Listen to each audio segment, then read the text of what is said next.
হরিনাম সংকীর্তনে বড় সুন্দর একটা দৃষ্টান্ত দিয়ে গিয়েছে। হরিনাম শ্রবণ করলেও লাভ, কীর্তন করলেও লাভ, স্মরণ করলেও লাভ। তার প্রমাণ কোথায় আছে? রামায়ণে। রামায়ণে রামচন্দ্র প্রীতি শক্তির কারণে 14 বৎসরের জন্য বনবাসে গিয়েছিলেন। বনবাস করতে করতে করতে করতে তারা পঞ্চবটী বনেতে গিয়েছিলেন।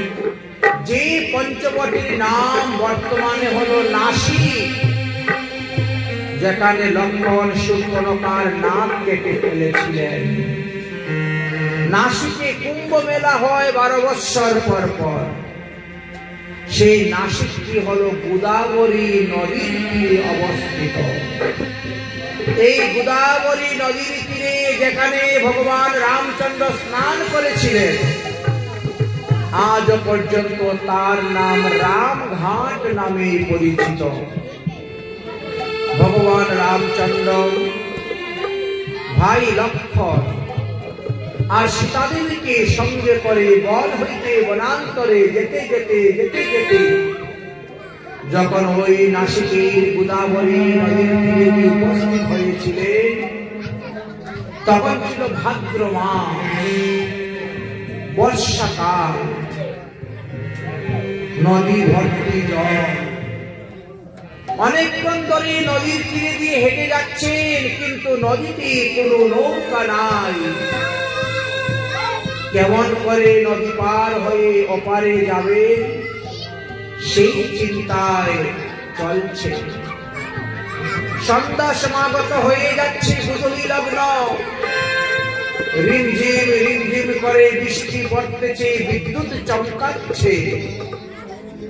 এই অবস্থায় যাচ্ছেন আর চিন্তা করছে, এই পারে না কোনো গুফা আছে, না কোনো মুনি ঋষিদের আশ্রম আছে, কিন্তু ওই পারে দেখা যাচ্ছে বেশ কিছু সাধুদের বাড়িঘর দেখা যাচ্ছে।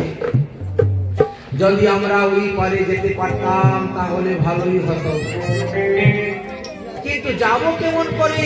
একটা নৌকাও পাওয়া যাচ্ছে না, নদীর উপরে কোনো ব্রিজ নাই, পুল নাই, কেমন করে যাব?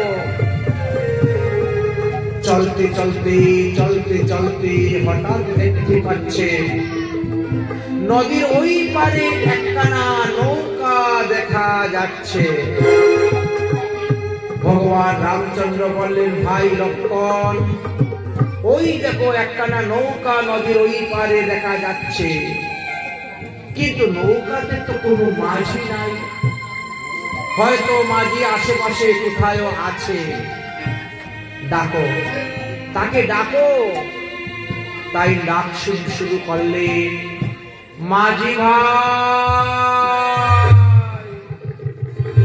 মাঝি ভাই, ও মাঝি ভাই, আরে আপনার তরুণীটা নিয়ে আসুন।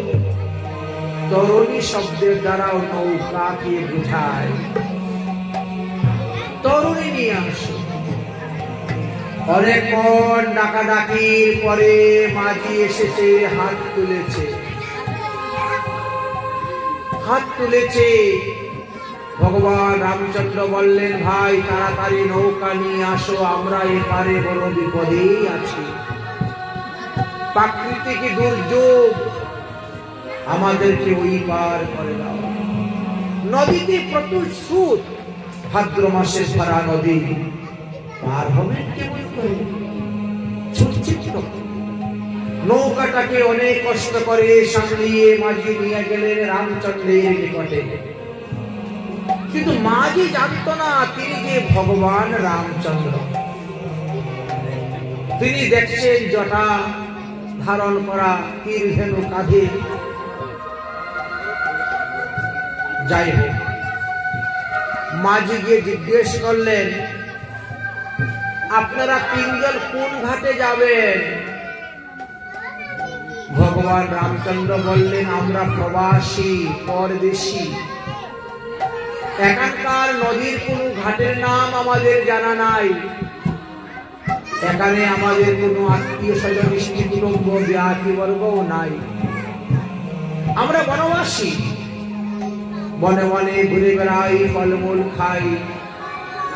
আমাদেরকে নদীর ওই পার করে দিলেই হবে, কোনো ঘাট আমাদের দরকার নেই। মাঝি বলল, ঠিক আছে, বেশ ভালো কথা, নদী তো আমি আপনাদেরকে পার করে দিব, কিন্তু আমার পরিশ্রমের বিনিময়ে আপনারা কি দিবেন সেটা আগে বলুন। ভগবান রামচন্দ্র তখন কি করবেন বড় চিন্তায় পড়ে গেছে। সীতা দেবীর মুখের দিকে তাকাচ্ছে, কারণ সীতার তো তখন হাতের আঙ্গুলে আংটি আছে, কানে দুল আছে, নাকে ফুল আছে, চরণে নপুর আছে, হাতে চুড়ি আছে। মাঝি মনে করেছে মনে হয় সোনা দানা কোনো কিছু দিতে। ভগবান রামচন্দ্র বলছেন, মাঝি ভাই, আমাদের কাছে কোনো টাকা পয়সা নেই, তুমি আমাদেরকে পার করে দাও। মাঝি তখন একটু রেগে গেলেন, এত কষ্ট করে আমি ওই পার থেকে নৌকাটা নিয়ে এই পারে আসলাম, আর এখন বলছেন পয়সা নাই, খেওয়া বাড়ার পয়সা নেই, নৌকায় পার হওয়ার পয়সা নেই, সাঁতার দিয়ে যাও। আমাকে ডাকলেন কেন? আর ডাকলেনই যদি তো আগে থেকে তো বলবেন যে মাঝি ভাই আমার কাছে পয়সা নাই, আসো তোমার নৌকা নেই। দেখো আমার হলো এই ঘাটে নৌকা, আমি লোক পারাপার করে দুটা পয়সা পাই, তার দ্বারা আমার স্ত্রী পুত্র সন্তান পরিবার চলে। আজকে সারাদিন ধরে বৃষ্টি হচ্ছে, একটাও যাত্রী পাওয়া যায়নি। সন্ধ্যার সময় যেও যাত্রী পেলাম আপনারা তিনজন, ভাবলাম যে তিনজনের কাছ থেকে কিছু পেলে ছেলে মেয়ের জন্য কিছু নিয়ে যাব, কিন্তু তাও হচ্ছে না, বলছেন পয়সা নাই। তো বিনা পয়সায় কে এত বড় গোদাবরী নদী পার করবে? আমার দ্বারা হবে না। মাঝি নৌকাটা ঘুরিয়ে নিয়ে চলে যাচ্ছে। ভগবান রামচন্দ্র বললেন, যেও না, যেও না মাঝি ভাই। আচ্ছা শুনো, পয়সার বিনিময়ে যদি তোমাকে অন্য কিছু দেই, তাহলে তুমি তো আমাকে পার করে দিবে আমাদেরকে। মাঝি বলছে, হ্যাঁ, পয়সার বিনিময়ে আপনি যদি টাকা পয়সা না থাকে, সোনা দানা কাপড় চোপড় দিতে পারেন, তার দ্বারাও আমি আপনাদেরকে পার করে দিব। ভগবান বলছেন, ঠিক আছে, তাহলে আমরা নৌকায় উঠি। নৌকা বেরাম, নৌকায় উঠেছে। ভগবান রামচন্দ্র কেমন করে সীতা দেবীর কাছ থেকে অলঙ্কার নিয়ে দিলেন।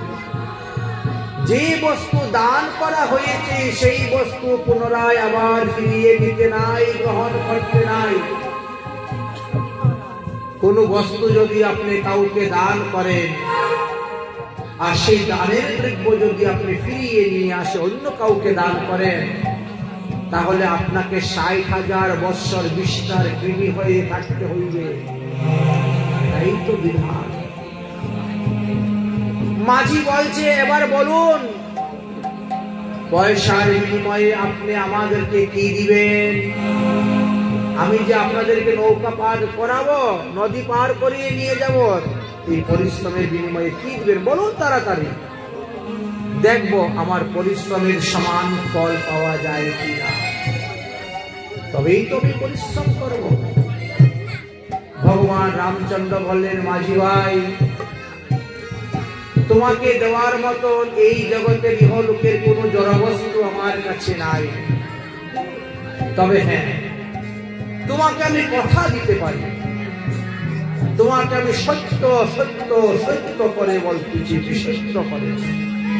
তুমি যদি আজ আমরা তিনজনকে এই গোদাবরী নদী পার করে দাও, তাহলে আমি তোমাকে ভব নদী পার করে দিব। তাই গৌর হরি বল। ভব নদী পার করে দিবে। মাঝিটা একটু সহজ সরল ছিল তো, এত কথার মার পেজ বুঝে না। মাঝি মনে করেছে কি তাহলে ভবনদী নামেও কোনো একটা নদী আছে। ও তাহলে আপনি কি ভবনদীর মাঝি নাকি? ভগবান রামচন্দ্র বলছেন, হ্যাঁ হ্যাঁ হ্যাঁ, আমি হলাম ভবনদীর মাঝি। গোদাবরী নদীর মাঝি তো তখন শুনে খুব খুশি, বলছে আপনিও মাঝি আমিও মাঝি, আপনি তো আমার জাতি ভাই। আচ্ছা, জাত ভাই যদি কেউ পায় কাউকে, খুব আনন্দ হয় না? মনে হয় যেন আপন লোক পেয়ে গেছে। কোন সাধু যদি কোনো সাধুকে পায় রাস্তাঘাটে গাড়ি ঘোড়ায়, খুব সন্তুষ্ট, খুব আনন্দ, আমার আপনজন একজন পেয়েছে। কারো মুখে যদি আবার জয় নিতাই, জয় গৌর, জয় রাধে শুনে, তাহলে তো আর কথাই নাই। ঠিক তেমনি ভাবে মাঝিও সন্তুষ্ট, খুশি, ও আপনিও মাঝি, তাহলে আপনি তো আমার জাতি ভাই, আগে তো বলবেন। যদি আগে বলতেন তাহলে আপনার কাছে আমি পয়সাই চাইতাম না। জাতি ভাইয়ের কাছে আবার পয়সা নেই নাকি? আসুন, আপনি আমার ঘরে আজকে থাকবেন, খাওয়া দাওয়া করবেন, বিশ্রাম করবেন। কত দূর নৌকা চালিয়ে যাচ্ছে। মাঝি ভাই তখন জিজ্ঞাসা করছে, আচ্ছা বলো তো বন্ধু, তুমি যে বললে তুমি ভবনদীর মাঝি, তো ভবনদীটা কোথায় পড়েছে? এই পশ্চিম বাংলায় আছে না বিহারে চলে গেছে, না উত্তরপ্রদেশ, হরিয়ানা, পাঞ্জাব? লক্ষণ ভাই তো হাসতেছে, বলছে ও বুঝতেই পারে না, বুঝতেই পারে না। ভগবান রামচন্দ্র বলছে, বন্ধু ভবনদী তো এখানে নয়, ভবনদী তো হলো মায়ার পরপারে। তুমি যখন তোমার এই পঞ্চবতীর দেহ ত্যাগ করবে, আর পঞ্চবতীর দেহ ত্যাগ করে যখন তুমি রওনা হবে, এই ভবনদী যে পার হয়ে যাবে, তাকে আর পুনরায় মাতৃগর্ভে এসে জন্মগ্রহণ করতে হয় না, তার জন্ম মৃত্যু নিবারণ হয়ে যায়। আমি সেই ভবার্ণব ভবিতব্য ভবনদীর মাঝি। অর্থাৎ সেই নদীর ঘাটে যখন তুমি যাবে, গিয়ে আমাকে ডাকবে, তখন আমি তোমাকে পার করে দেব। মাঝি বলছে, তাহলে বন্ধু তোমার নামটা কি বলো? ভগবান বলছে, আমার নাম হলো শ্রীরাম। ও শ্রীরাম, তা তুমি ভবনদীর কোন ঘাটের মাঝি? একটা নদীর মধ্যে তো অনেক ঘাট থাকে। বৃন্দাবনে গেলে দেখবেন ঘাটের নাম বরাহ ঘাট, কেশি ঘাট, গোবিন্দ ঘাট, অনেক অনেক, ধ্রুব ঘাট, ঘাটের নাম আছে। তো আপনি যে ভবনদীর মাঝি, তো আপনি কোন ঘাটে থাকেন? কোন ঘাটে গিয়ে ডাকলে পরে আপনাকে পাবো? ভগবান রামচন্দ্র বলছেন, সম্পূর্ণ ভবনদীর মাঝে আমি একা মাঝি। তুমি যে ঘাটে গিয়ে ডাকবে, সেই ঘাটেই আমি নৌকা নিয়ে গিয়ে হাজির হয়ে যাব তোমাকে ভবনদী পার করার জন্য। মাঝি ধীরে ধীরে নৌকা চালাচ্ছেন আর বইটা বাজছেন। বলছেন, প্রভু তো আমি কিভাবে ভবনদীর তীরে গিয়ে আপনাকে ডাকবো? বলে, যখন তুমি দেখবে অসুস্থ হয়ে গেছো, মৃত্যু শয্যায় সজ্জিত হয়ে গেছো, বিছানায় পড়ে গেছো, রোগে সুখে ভুগে, তখন তুমি মনে করবে যে আমি আর বেশি দিন বাঁচব না।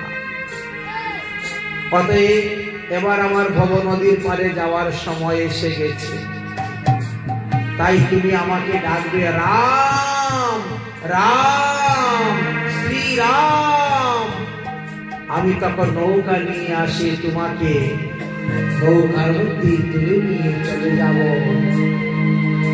ও আচ্ছা প্রভু, সেই আসন্ন মৃত্যুর সময়ে যদি আমার জিহ্বাটা বসে যায়, যদি আমার জিহ্বা বসে যায়, তাহলে তো আমি রাম রাম শব্দ উচ্চারণ করতে পারবো না।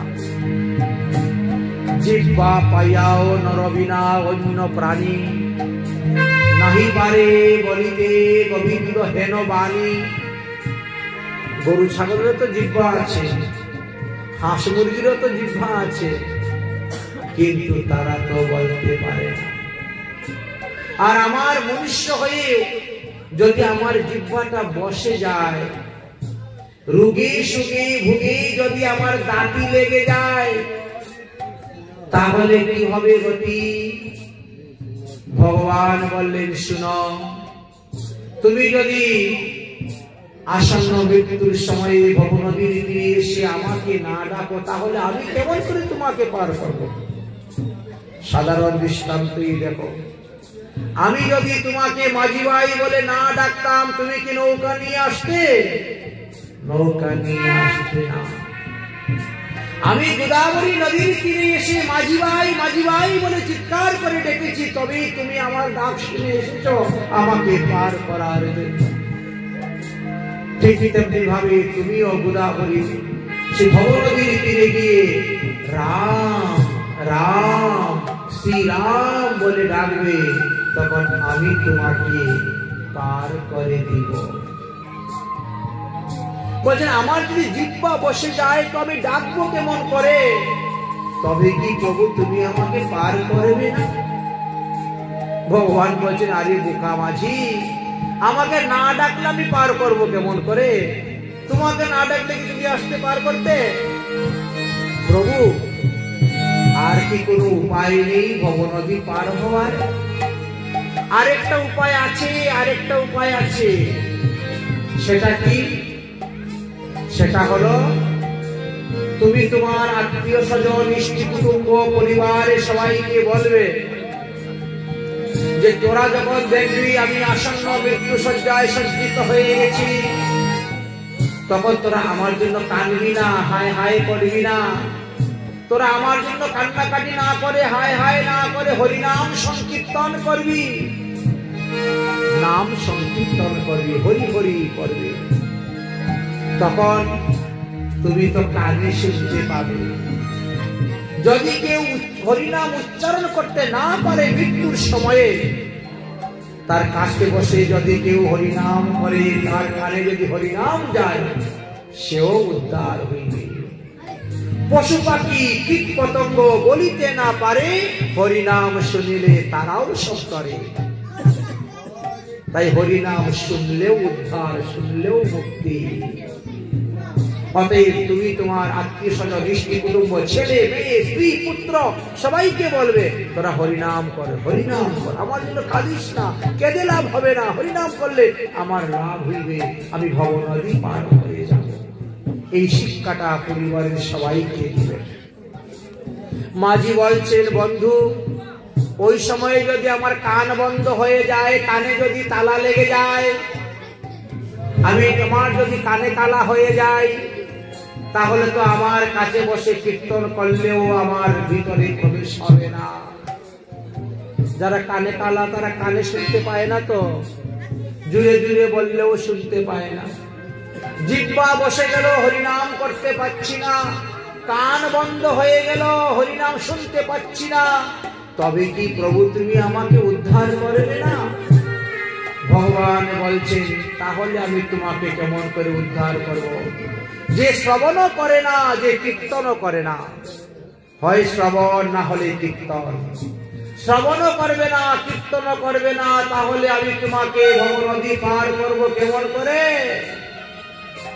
হবে না। প্রভু, আর কি কোনো উপায় নেই? আরেকটি উপায় আছে, স্মরণ। শ্রবণ, কীর্তন, স্মরণ। তুমি যদি স্মরণ করো তাহলেও আমি তোমাকে উদ্ধার করব। কিন্তু স্মরণ করতে গেলে তো সৎ জ্ঞান, সৎ বুদ্ধি, সৎ বিবেক তখন থাকতে হবে। আসন্ন মৃত্যুর সময় তো এইসব থাকেই না মানুষের। মানুষ জ্ঞান শূন্য হয়ে যায়, কাউকে দেখলে পরে চিনতেও পারে না, কথাও বলতে পারে না, কানেও শুনতে পারে না। তাহলে প্রভু আমার উদ্ধারটা কি হবে না? বললেন, যে ব্যক্তি আমার নাম স্মরণ করে না, চিন্তন করে না, কীর্তন করে না, তাকে তো আমি উদ্ধার করতে পারবো না। তখন মাঝি বলছে, তাহলে আমিও আপনাকে গোদাবরী নদী পার করব না। গোদাবরী নদীর মধ্যগাঙ্গে এসে উপস্থিত হয়ে গেছি, তুমি আমার পারের উপায় যদি করে দাও তাহলে তোমাকে আমি পার করে দিব। ভগবান তখন একটা সুসিদ্ধান্ত দিলেন, মাঝি ভাই, তুমি এখন থেকে আমার হরিনাম কীর্তন শুরু করে দাও। এখন তো তুমি সুস্থ সবল সজ্ঞানে আছো, এখন থেকে তুমি আমার হরিনাম সংকীর্তন করো। আসন্ন মৃত্যুর সময়ে যদি তুমি হরিনাম না করতে পারো তাও আমি তোমাকে উদ্ধার করব, হরিনাম না শুনলেও তোমাকে উদ্ধার করে দিব, হরিনাম স্মরণ করতে না পারলেও আমি তোমাকে উদ্ধার করে দিব, কারণ আমার নাম হলো তারণহার। প্রতিজনকে তারণ করাই আমার কাজ। তাই আসন্ন মৃত্যুর সময় কি হয় ওটা দেখার দরকার নাই, কি হয় না হয়, এখন থেকে আমার হরিনাম শুরু করে দাও, হরিনাম শুরু করে দাও। মাঝি ভাই বলছে, সত্যি তো? ভগবান বলছে, সত্যি সত্যি, তিন সত্যি আমি তোমাকে করলাম, আমি তোমাকে ভব নদী পার করে দিব, এখন থেকে হরিনাম শুরু করে দাও। তাই তো মহাজনগণ বলেন, नाम तुम्हारी तारनहारा,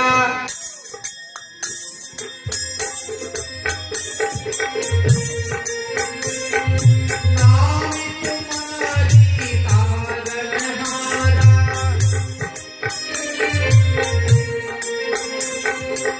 सब तेरा दर्शन होगा,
कोई नहीं हमारा है, मेरा ये जीवन तो प्यार, मेरा ये जीवन तो प्यार, तेरा ही अर्पण होगा, मेरा ये जीवन तो प्यार, तेरा ही अर्पण होगा, तेरी प्रतिमा इतनी सुंदर, वो भी तेरा सुंदर होगा, वो भी तेरा सुंदर होगा, वो भी तेरा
हरिनाम संकीर्तনের প্রবক্তা শ্রী গৌরাঙ্গ মহাপ্রভুকে তিনার শ্রী বিগ্রহ দেখতে যদি এত সুন্দর, না জানি তিনি কত সুন্দর ছিলেন।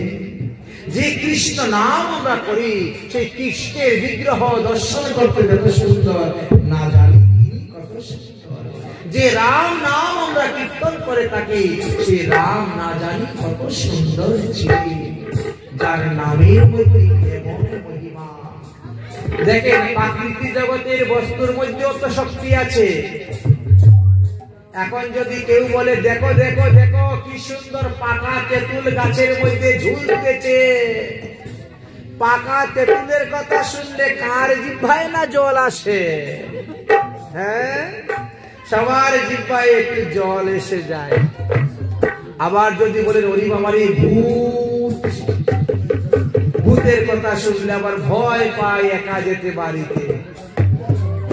প্রাকৃতিক জগৎ, ইহ জগতের যদি এই সমস্ত দ্রব্যের মধ্যে এমন গুণ থাকে, তাহলে ভগবানের নামের মধ্যে না জানি কত গুণ আছে, ভগবানের নামের মধ্যে না জানি কত শক্তি আছে।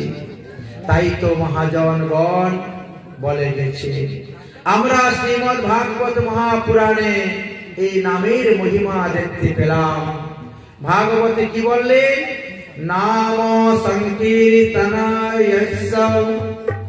সর্ব পাপ প্রণাশনম প্রণমো দুঃখ শমনস্তম তং নমামি হরি পরম। তাই হরিনাম সংকীর্তন করলে সমস্ত পাপের নাশ হয়, আর ভগবানকে প্রণাম করলে সমস্ত দুঃখের নাশ হয়। তাই ভগবানকে প্রণাম করে আজকের মতন ভাগবতীয় কথা আমরা এখানেই বিশ্রাম দিচ্ছি। রাধে রাধে। একটু হরিনাম সংকীর্তন করে নেই। হরে কৃষ্ণ হরে কৃষ্ণ কৃষ্ণ কৃষ্ণ